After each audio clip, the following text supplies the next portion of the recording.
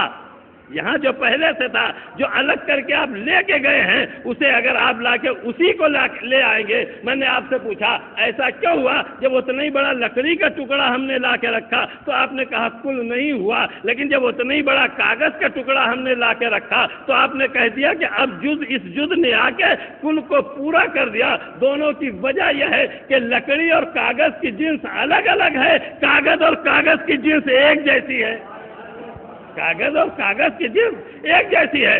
اگر آپ میری دونوں باتوں کی طرف متوجہ ہو گئے ہیں کہ کل اور جز کا آپس میں رابطہ یہ ہے، جب تک کل جز جو ہے وہ کل سے ملا رہے گا کل کو کل کہلانے کا حق ہے، جیسے ہی الگ ہو جائے گا کل بھی جز ہو جائے گا۔ دوسری بات کہ کل جو ہے وہ تبھی تک کل رہے گا جب جز جو ہے وہ اسی جنس کا ہو جس جنس کا کل ہو، جس جنس کا کل ہو۔ اگر یہ دونوں باتیں آپ کے ذہن میں ہے تو حدیث کے معنی پہچانیے۔ نبی پکار کے کہہ رہے فاطمہ تو بذت منی، فاطمہ میرا ایک جز ہے، فاطمہ میرا ایک جز ہے۔ اس کا مطلب یہ ہے کہ جسے کل نبوت کو سمجھنا ہے اسے نبی کے ساتھ ساتھ فاطمہ کو لگائے رکھنا ہے۔ جس دن زہرا کو الگ کر دیا ادھر سے کلیت خود بخود ختم ہو جائے گی۔ ایک صلوات پڑھ دے محمد والے محمد پہ۔ جیسے آپ نے الگ کیا اب جو ہے وہ کل نہیں رہ گیا، اس لیے کہ جس کا خاصہ یہی ہے کہ اپنے جس کل سے الگ ہوتا ہے اسے جز بنا کے الگ ہوتا ہے، کل رہنے ہی نہیں دیتا۔ اسی لیے ہم اور آپ کہتے ہیں فاطمہ جز ہے، تو جز کا مطلب یہ نہیں ہے کہ کوئی صاحب یہ سوچے کہ محمد کسی اور ذات کا نام ہے، فاطمہ کسی اور ذات کے بعد ہے۔ جب پروردگار عالم نے انہیں خاکی لباس پہنایا تب ہمیں دکھنے لگا کہ ایک ذات محمد ہے ایک ذات فاطمہ ہے، لیکن جب یہ اپنے حقیقی ذات جو ہے وہ اس میں لباس میں تھے، جو ان کا لباس حقیقی ہے جس میں پروردگار عالم نے جو انہیں خلق کیا تھا، تو کسی میں یہ تمیز نہیں تھی کہ کون سا حصہ محمد ہے، کون سا حصہ زہرا ہے، کون سا حصہ زہرا۔ شاید یہی وجہ ہے جب خاکی لباس الگ الگ آیا تو جبریل بھی پہچان رہے تھے یہ محمد کا حصہ ہے یہ فاطمہ کا حصہ ہے، لیکن جیسے ہی چادر کے نیچے آئے ایک بار پکار کے کہتے یا رب ومن چادر کے ساتھ، چادر کے نیچے کون ہے؟ اس کا مطلب یہ جنس سے جنس مل رہی تھی۔ جب جنس سے مل گئی فرشتے بھی نہ سمجھ پائے کہ کون جنس سے محمد ہے کون جنس سے زہرا ہے۔ ایک صلوات پڑھے محمد والے محمد، یہ بھی نہیں سمجھ پا رہے تھے۔ لہذا اگر جنس ایک ہونا چاہیے، جیسے جنس الگ کیا، ارے کہنے لگے وہ تو بیٹی ہے۔ اچھا ہمارے یہاں میں رائج میں لوگ یہ سمجھ رہے تھے یہ کوئی مادی دنیا کی بات ہے، مادی دنیا کی گفتگو نہیں ہے۔ اسی لیے یہ دو چیزوں کو ملایا جاتا ہے، دو چیزوں کو ملایا جاتا ہے، تو ملانے کے ساتھ ایک کمزوری یہ پائی جاتی ہے کہ اگر دو ملنے والی چیزوں کی جنس ایک ہوتی تو اتصال کے بعد انحلال ہو جاتا ہے. یعنی ملنے کے بعد اب یہ نہیں کہا جا سکتا ہے کہ پہلی چیز کون ہے دوسری چیز کون ہے. لیکن اگر دو چیزیں الگ الگ ہیں تو اتصال کے بعد انحلال ہو ہی نہیں سکتا، ادخال ہوگا. اس لفظ کو یاد رکھیے گا. داخل تو ہو سکتی ہے، مل نہیں سکتی. اب ہم آپ کے سامنے ایک مثال دے دیں. اگرچہ میں عادی نہیں پانی مانگنے کے، لیکن میں نے کسی سے کہا تھا ایک گلاس پانی لے آؤ، اور ایک گلاس پانی جیسے وہ لڑکا لے کے آیا، میرے جیب میں ایک پتھر رکھا، میں نے اس پتھر کو پانی میں ڈال دیا. دیکھیے ملا تو دیا لیکن آپ سے پوچھا پتھر کہاں؟ آپ کہیں گے مولانا گلاس میں دکھ رہا. مولانا گلاس میں دکھے، یعنی ایسا ملا ہے کہ پانی کے اندر داخل ہو چکا ہے تب بھی الگ ہے. ایسا ملا ہے کہ پانی کے اندر داخل ہے تب بھی الگ ہے. ایک مرتبہ یہ ہوا کہ میں نے کہا ذرا آدھا گلاس پانی لائیے. آدھا گلاس پانی آپ لے کے آئے، وہیں دوسرا گلاس رکھا تھا، آدھا میں نے اس میں اور ڈال دیا. آدھا اس میں میں نے اور ڈال دیا، اور جیسے آدھا اس میں نے اور ڈالا تو اب آدھا پانی ڈالنے کے بعد اب میں نے کہا حضور آپ یہ بتا دیجیے آپ والا کون ہے، ہمارا والا کون ہے؟ آپ یہ بتا دیجیے کہ آپ والا کون ہے، ہمارا والا کون ہے. چلیں مولانا آپ کیسی بات کر رہے ہیں، میں کیسے بتا دوں آپ والا کون ہے؟ ہم نے کہا ابھی تو آپ نے بتا دیا تھا پانی آپ کا تھا پتھر ہمارا تھا. ابھی آپ نے بتا دیا پانی آپ کا پتھر ہمارا، پانی آپ کا پتھر ہمارا. اور اب کیوں نہیں بتا پا رہے ہیں؟ تو کہا مولانا آپ تو ایسی بات کر رہے ہیں، دونوں میں فرق یہ ہے پانی اور پتھر کی جنس الگ الگ ہے. پانی اور پتھر کی جنس الگ ہے. جتنا بھی ملانا چاہو، کتنا بھی ملانا چاہو، پانی پانی رہے گا، پتھر پتھر رہے گا، لیکن پانی پانی کی جنس ایک ہے. اگر ملا دو گے تو ایسا ملے گا کہ نہ یہ سمجھ میں آئے گا کون تمہارا ہے کون ہمارا ہے. کون ہمارا ہے؟ شعراء کی زبان میں ایک لفظ استعمال ہوتا ہے، شعراء کی زبان میں ایک لفظ استعمال ہو رہا ہے. وہ لفظ کیا ہے؟ جب ہم نے پروردگار عالم کے بارے میں پڑھا تو ایک لفظ ہمیں ملا، خدا ہے واجب الوجود. خدا ہے واجب الوجود. اور خدا کے بعد جب جتنے ملے، خدا کے بعد جب جتنے ملے سب کے لیے پڑھا کہ سب ہیں ممکن الوجود. سب کے سب ہیں ممکن الوجود. یہی تو دو لفظ ہے. ہم نے کہا ہمارا خدا کیسا ہے؟ کہا واجب الوجود. ہم کیا ہیں؟ کہا ممکن الوجود. اب اگر بندہ اپنے خدا سے ملنا چاہے، بندہ اپنے خدا سے ملنا چاہے جتنا قریب رہے، جب بھی الگ کرنا چاہتے ہیں الگ کر سکتے ہیں. جب بھی الگ کرنا چاہتے ہیں الگ کر سکتے. کیوں؟ اس لیے کہ ہماری جنس ہے ممکن، خدا کی جنس ہے واجب. واجب اور ممکن میں اتصال نہیں ہو سکتا، واجب اور ممکن میں اتصال نہیں ہو سکتا. لیکن جب اسی بات کو ہم سے نکل کے اور شعراء نے معصومین کی بارگاہ میں لفظ استعمال کیا، معصومین کی بارگاہ میں لفظ استعمال کیا، تو شعراء نے کہا واجب سے مل رہی ہیں ممکن کی سرحدیں.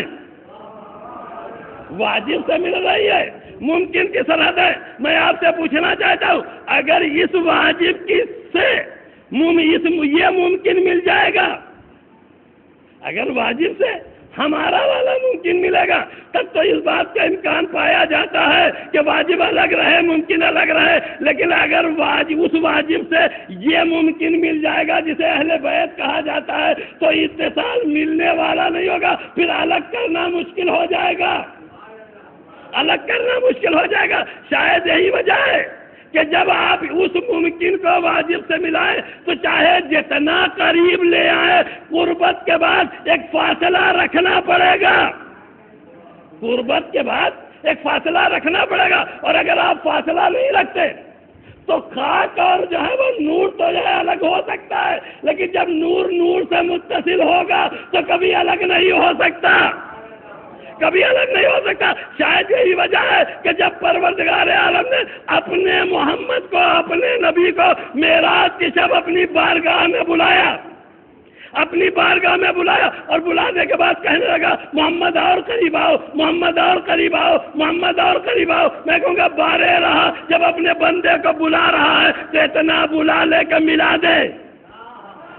اتنا بلا لے کے ملا دے، لیکن قدرت نے آواز دی کہ اتنے قریب تو ہو سکتے ہو کہ اس سے زیادہ قرب سوچا نہیں جا سکتا، لیکن اتنے قریب نہیں ہو سکتے کہ مل جاؤ، اتنے قریب نہیں ہو سکتے کہ مل جاؤ۔ میں نے کہا خدایا ایسا کیوں ہے؟ کہا نادان تجھے نہیں معلوم، تجھے تو خاک سے پیدا کیا ہے، انہیں اپنے نور سے پیدا کیا ہے، انہیں اپنے نور سے پیدا کیا۔ اگر یہ مل جائیں گے تو انہیں لال پیدا ہو جائے گا، پھر الگ کرنا ممکن نہ ہوگا، لہذا یہ قریب تو ہو سکتے ہیں، مل نہیں سکتے ہیں۔ ایک صلوات پڑھ دے محمد والے محمد سے، یہ قریب تو ہو سکتے ہیں۔ اسی لیے کہا جاتا ہے یہ جہاں واجب سے ممکن مل رہا ہے، لیکن ہم لوگوں نے تو قریب بھی نہیں ہو پاتا، ملنے کی بات تو بہت دور کی ہے، لیکن وہ ممکن جو مل رہا ہے۔ اچھا، سب سے بڑا مسئلہ یہ ہے کہ شعراء کرام یا علماء جو تقریر کرتے ہیں یہ سب کے ساتھ جاہل تو ہوتے نہیں، انہوں نے اپنی فکر کو دوڑا کے دیکھا، تو دیکھنے کے بعد یہ بات کہی، اپنی طرف سے تو کہیں نہیں۔ اس کی وجہ جانتے کیا ہے؟ اس کی وجہ یہ ہے کہ یہ وہ بندے ہیں کہ یہ اپنے خدا سے اتنا زیادہ قریب ہیں، اتنا زیادہ قریب ہیں، اور قربت اتنی زیادہ بڑھ چکی ہے کہ ہم جیسا کہ جب ناقص نگاہیں دیکھتی ہیں تو اس قربت کو اتصال سمجھتے ہیں، ہم جیسے کہ ناقص نگاہیں جب دیکھتی ہیں تو اسے اتصال سمجھتی ہیں۔ اب میں آپ سے پوچھنا چاہتا ہوں، جب آپ سے یہ کہا گیا کہ خدا کیا ایسی چیز کا تصور ہے جو بال سے زیادہ باریک ہو، خدا کے ہاں ایسی چیز کا تصور ہے جو بال سے زیادہ باریک ہو، ابھی دو جسم کے درمیان ایک بال رکھ دیجئے، آپ کیا کہیں گے؟ دو جسموں کے درمیان اگر ایک بال لے آئیے، ہم اور آپ دیکھ کے کیا کہیں گے؟ فاصلہ کہیں گے یا اتصال کہیں گے؟ تو عزیزو، چونکہ پروردگار عالم کیا ہے، اتنا زیادہ قربت کا امکان پایا جاتا ہے، لہذا اس قربت کو دیکھنے کے بعد ہم کہتے ہیں اتصال۔ بس عزیزو، یہیں سے فرق پہچان لیجئے، جز اور کل کا رابطہ یہ ہے، جز اور کل کا رابطہ واجب اور ممکن کا رابطہ نہیں ہے، بلکہ دو ممکن کا رابطہ ہے، دو ممکن کا رابطہ ہے۔ واجب اور ممکن کا جب اتصال ہوگا تو واجب واجب رہے گا، ممکن ممکن رہے گا، واجب واجب، لیکن جب دو ممکن کا اتصال ہوگا تو عزیزو ایک چیز یاد رکھیے گا، جب الگ رہیں گے تو دو دکھائی دیں گے، اور جب ایک ہو جائیں گے تو دو نہ دکھیں گے، دونوں ایک دکھنے لگیں گے۔ شاید یہی وجہ ہے پہلے دن پروردگار عالم نے ایک نور کو پیدا کیا، اسی نور کے دو ٹکڑے کر دیا تو محمد علی ہو گئے، تیسرا حصہ بنایا تو فاطمہ ہو گئی، چوتھا حصہ بنایا تو حسن ہو گئے، پانچواں حصہ کیا تو حسین ہو گئے۔ یہ وہی اجزاء ممکن ہے جو خدا الگ کرتا گیا، اجزاء بنتے گئے۔ ایک صلوات پڑھ دے محمد والے محمد۔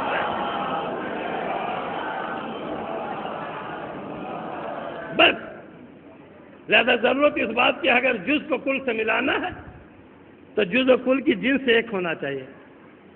جتنے کمالات جز میں پائے جاتے ہیں اتنے کمالات کل میں ہونا چاہیے، اور جتنے کمالات کل میں پائے جاتے ہیں اتنے جز میں پائے جاتے ہیں۔ عزیزو، اب یہ بات جو ہے وہ خاص کر کے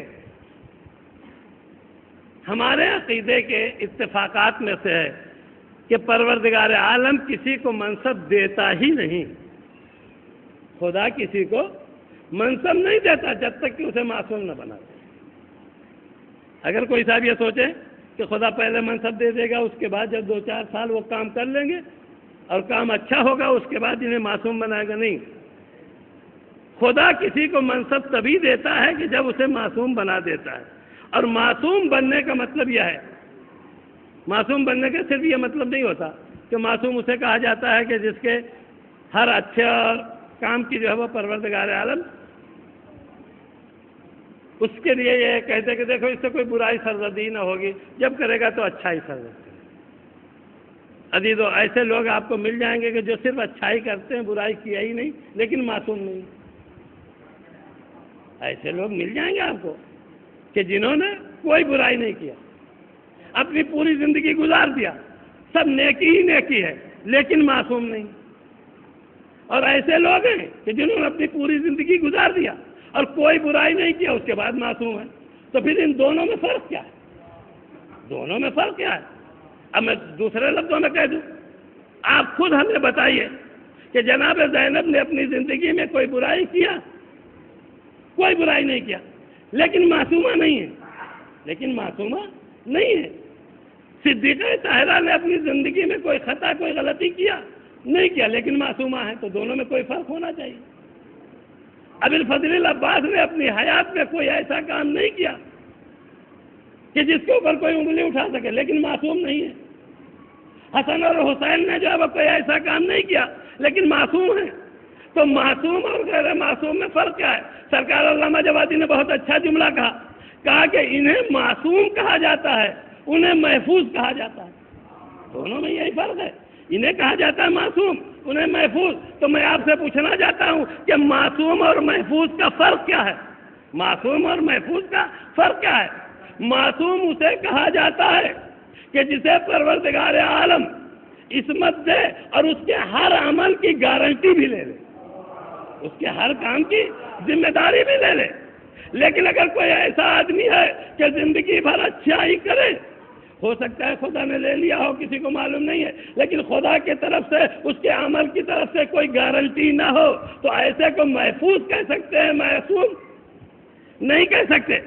تو اب اگر یہ ہے کہ ہر صاحب منصب کو معصوم ہونا چاہیے، تو میں آپ سے پوچھنا چاہتا ہوں کہ نبی تو معصوم تھے، بقیہ 12 ائمہ تو معصوم تھے، تو پھر ہے ان کے پاس منصب ہے، فاطمہ کو معصومہ کیوں بنایا گیا؟ فاطمہ کو معصومہ کیوں بنایا گیا؟ کوئی تو وجہ ہونا چاہیے. اس جگہ کوئی صاحب کھڑے ہو کے گئے نبی کو اس لیے معصوم بنایا گیا کہ ان کے پاس منصب نبوت، علی کو اس لیے معصوم بنایا گیا اس لیے کہ ان کے پاس منصب امامت، بقیہ ائمہ کو اس لیے معصوم بنایا گیا ان کے پاس منصب امامت. تو پھر اگر منصب دلیل ہے معصوم ہونے کی، تو پھر فاطمہ کے پاس منصب کیا تھا؟ فاطمہ کے پاس کون سا منصب تھا؟ اور ایک چیز اور یاد رکھیے گا، یہ بھی حسن اتفاق ہے کہ جس دلیل کی بنیاد پہ نبی کو معصوم کہا جاتا ہے، اسی دلیل کی بنیاد پہ فاطمہ کو بھی معصومہ کہا جاتا ہے. کوئی الگ سے دلیل نہیں ہے. اس لیے اگر آپ سے پوچھا جائے عصمت نبی پہ سب سے زیادہ واضح دلیل کون ہے، آپ فوراً آیت تطہیر کو پیش کرتے ہیں. آیت تطہیر سے زیادہ محکم کوئی دلیل ہے؟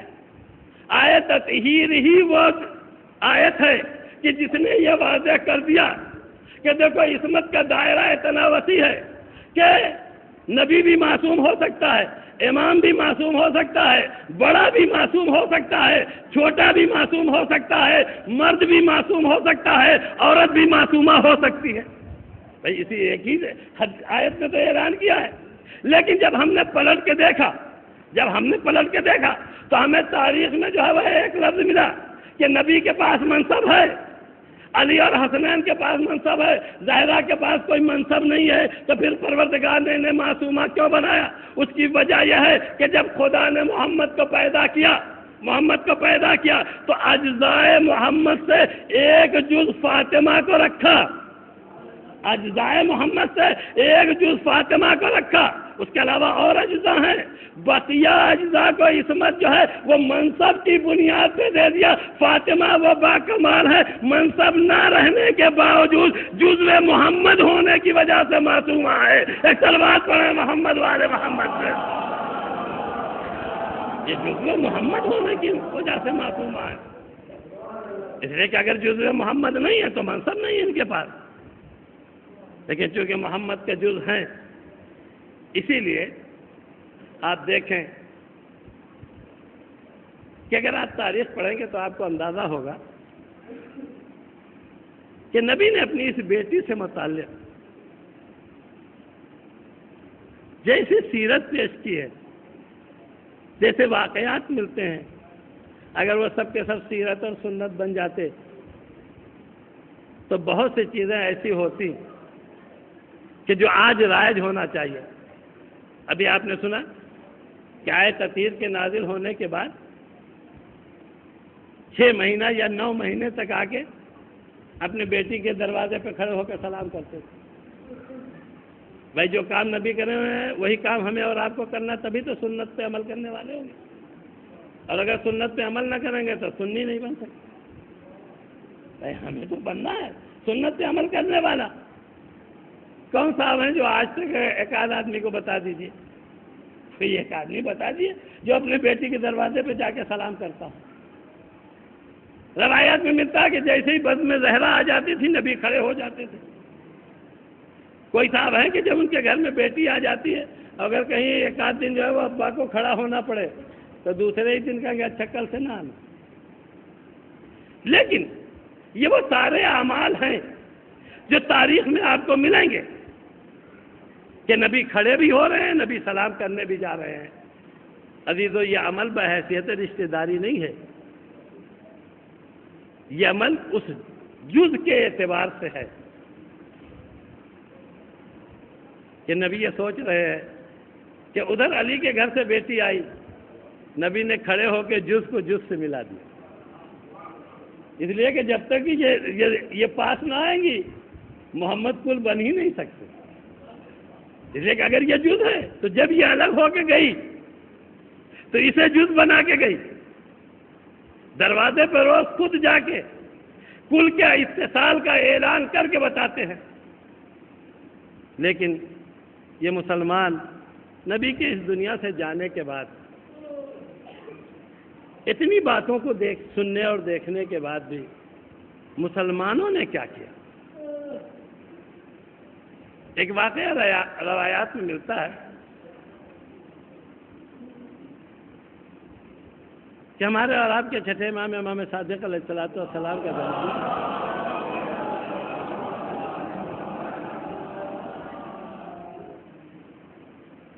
کہ امام کی ایک چاہنے والی اپنے گھر سے کسی کام سے نکلی. بہرحال حکومت جو ہے وہ ظالمین کی ہے, دشمن اہل بیت کی ہے. اپنے گھر سے نکلی, کچھ دور آگے بڑھے کہ ایک مرتبہ ٹھوکر لگی. جب ٹھوکر لگی تو فوراً گر جاتی ہے, لیکن جیسے ہی گری ویسے اٹھتے ساتھ پکار کے کہتی ہے یا فاطمۃ الزہرا ادرکنی, اے فاطمہ زہرا میری مدد کے لیے آئی. واقعہ میں لکھا کہ جیسے اس نے پکارا یا فاطمۃ الزہرا ادرکنی, پاس میں کوئی دشمن اہل بیت کھڑا تھا. اس نے جیسے سنا کہ یہ گرنے والی جو ہے وہ فاطمہ کو پکار رہی ہے, جا کے حاکم کو بتایا. کہا کہ ارے آپ تو تلاش کر رہے ہیں علی اور فاطمہ کے چاہنے والوں کو. ابھی ہم نے ایک عورت کو دیکھا جیسے وہ گری ویسے پکار کے کہتے یا فاطمۃ الزہرا ادرکنی, اے فاطمہ زہرا میری مدد کیجیے. تو اس نے حکم دیا کہ اسے پکڑ کے قید خانے میں ڈال دیا گیا اور اسے اسیر کر کے قید خانے میں ڈال دیا گیا. یہ واقعہ جب ہمارے اور آپ کے چھٹے امام کے سامنے پہنچا تو جو بیان کرنے والا تھا اس نے کہا کہ مولا یہ آپ کے چاہنے والی تھی, آپ اس کے لیے دعا کیجئے کہ پروردگار اسے قید سے رہائی دے دے. امام نے دعا کیا. روایت کا فقرہ ہے کہ معصوم کے کلمات رد نہیں ہوتے. امام نے دعا کیا اور اسے زندان سے رہائی مل گئی. جب وہ زندان سے آزاد ہوئی تو لوگوں نے اسے بتایا کہ تو جانتی ہے کہ تجھے قید سے اتنی جلدی رہائی کیوں مل گئی؟ تو اس نے کہا مجھے نہیں معلوم کہ مجھے کیوں پکڑ کے لے کے گئے اور کیوں اتنی جلدی چھوڑ دیا. تو کہا تجھے یہ لوگ پکڑ کے لے کے گئے اور جب یہ اطلاع نبی زادے کو ہوئی تو نبی زادے نے تیرے لیے دعا کیا اور پروردگار عالم نے ان کی دعا قبول کر لیا اور تجھے آزادی مل گئی. تو وہ زندان سے سیدھے امام کے گھر پہنچی اور جانے کے بعد امام سے کہا مولا آپ کا بہت بہت کرم ہے, آپ کا شکریہ ہے کہ آپ نے میرے لیے دعا کیا. لیکن اس کے بعد مولا نے اس سے پوچھا کہ مومنہ یہ بتا دے کہ ہمارے شیعوں کا, ہمارے چاہنے والوں کا طریقہ یہ ہے کہ جب وہ ٹھوکر کھا کے گرتے ہیں تو ہر گرنے والا سب سے پہلے ہمارے جد کو پکارتا. بھائی اگر ابھی کسی کو آپ خود نہیں, اگر کسی کو آپ گرتے ہوئے دیکھیں تو فوراً آپ کہتے ہیں یا علی مدد.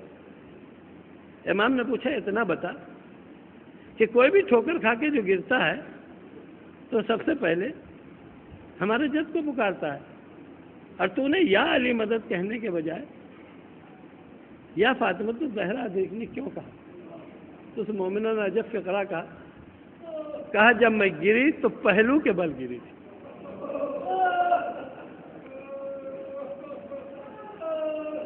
اور جب گری تو ایک پتھر جو ہے وہ میرے پہلو پہ لگا، جس کی وجہ سے چوٹ میری پسلیوں پہ پہنچی اور اتنی تکلیف ہوئی کہ میں تڑپ گئی۔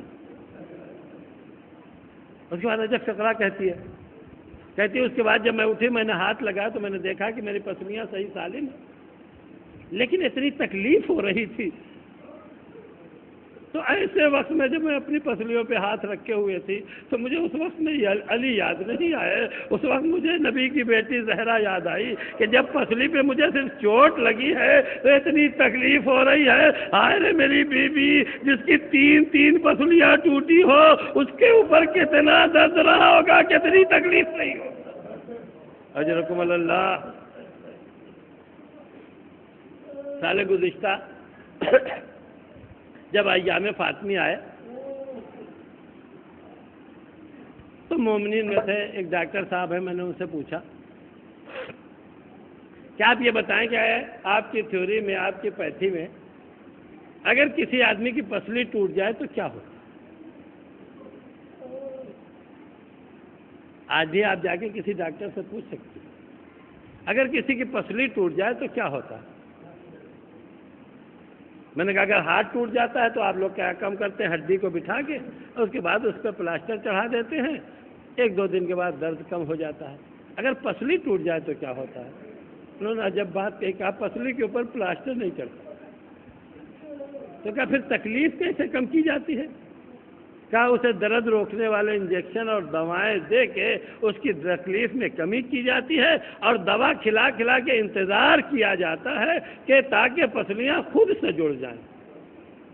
عزیزو، ان باتوں کو آپ ذہن میں رکھیے کہ پسلی کا علاج ہے وہ پلاسٹر چڑھا کے تکلیف کو روک دینا نہیں ہے، بلکہ اس کا علاج یہ ہے کہ دوائیں کھلا کے اور یہ انتظار کیا جائے کہ پسلیاں جو ہے وہ جڑ جائے۔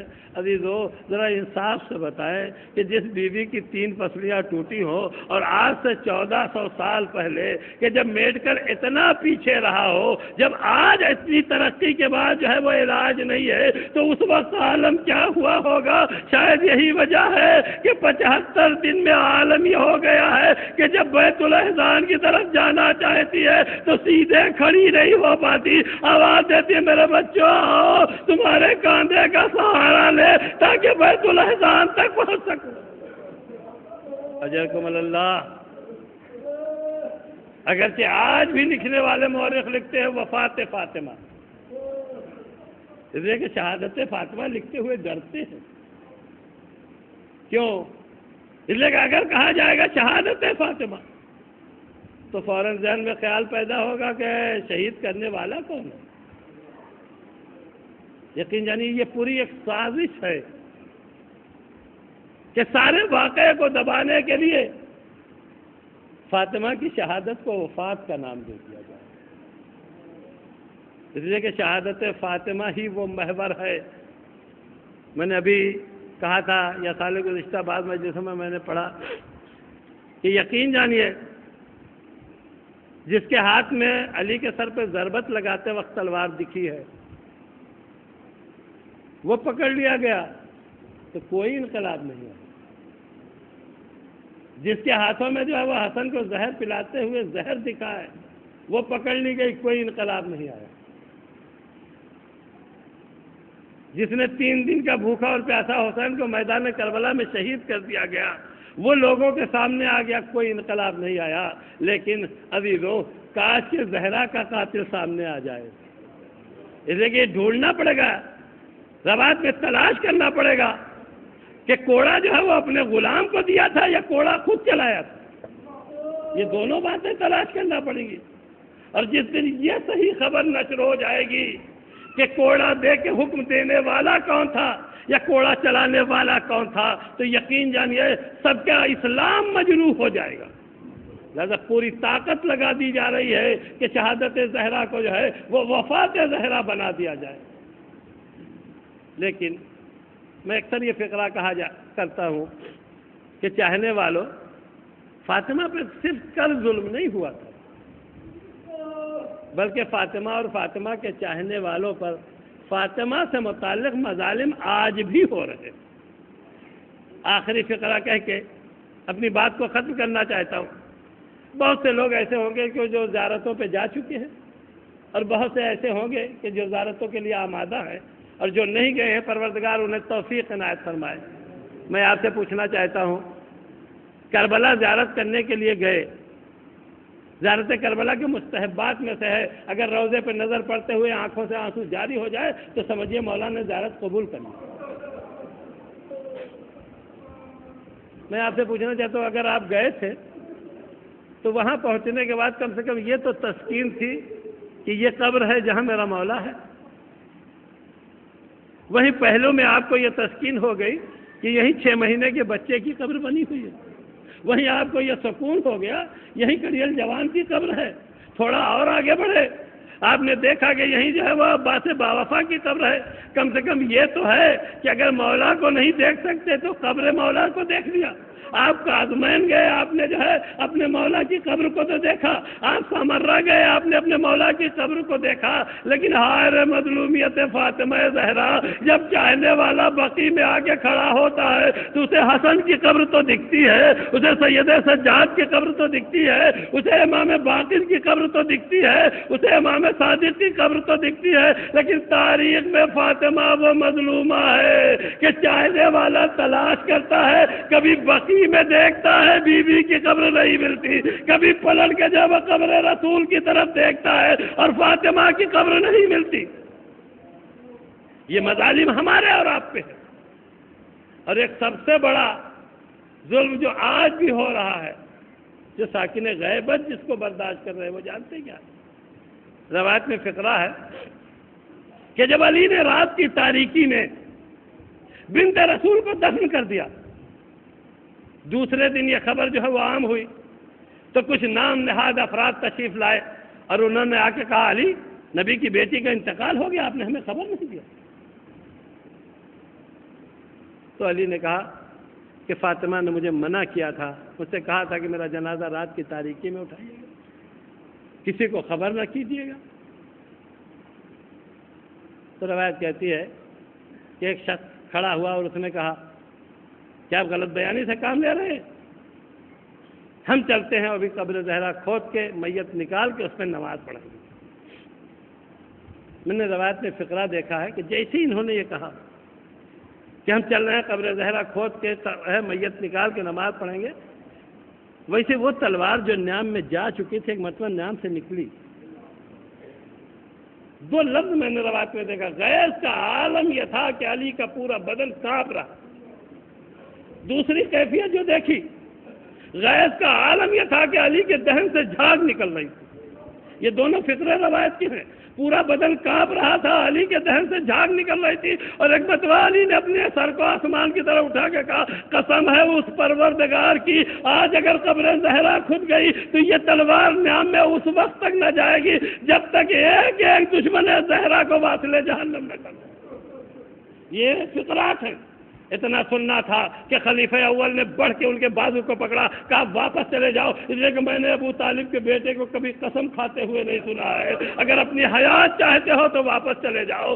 میں نے لفظوں کو دیکھا، فوراً اپنے گھروں کو واپس چلے گئے، قبر فاطمہ کھدنے سے بچ گئی۔ میں علی کے سامنے ہاتھوں کو جوڑ کے کہہ رہا ہوں کہ مولا کل آپ کے ہاتھوں میں ذوالفقار تھی، فاطمہ کی قبر کھدنے سے بچ گئی، لیکن ہائے رے ساکنے غیبت، مصلحت کے ہاتھوں اتنا پابند ہے کہ جدہ کی قبر مسمار ہو گئی ہے اور پردے میں یہ منظر دیکھ رہے ہیں، اس انتظار میں ہے کہ مصلحت کا پردہ ہٹے، میں اپنی جدہ کی قبر کا نشان چاہنے والوں تک پہنچا دوں۔ انا للہ و انا الیہ راجعون۔ رضا بقضائہ و تسلیما لامرہ، الہی بحق الزہرا و ابیہا و بعلہا و بنیہا۔ بارہ محمد والے محمد کے ذخیل میں ہمارے اس مختصر سے عمل کو قبول فرما، ہر مومن و مومنات کے دلی مقاصد کو اللہ جو ہمارے درمیان سے اٹھ کے انہیں جوار معصومین میں جگہ، جو لوگ مقروض ہیں ان کے قرض کی ادائیگی کے ساتھ، علماء اعلام کا سایہ ہمارے سروں پہ جائے، جہاں جہاں بھی شیان حیدر کردار ہیں ان کے جان مال عزت و آبرو کی حفاظت فرما، پرچم اسلام کو سر بلند عنایت فرما، پرچم کفر و نفاق کو سرنگوں فرما، امام زمانہ کے ظہور میں تاجیل فرما، ہم سب کو امام کے اعوان و انصار میں قرار دے۔ وآخر دعوانا الحمدللہ۔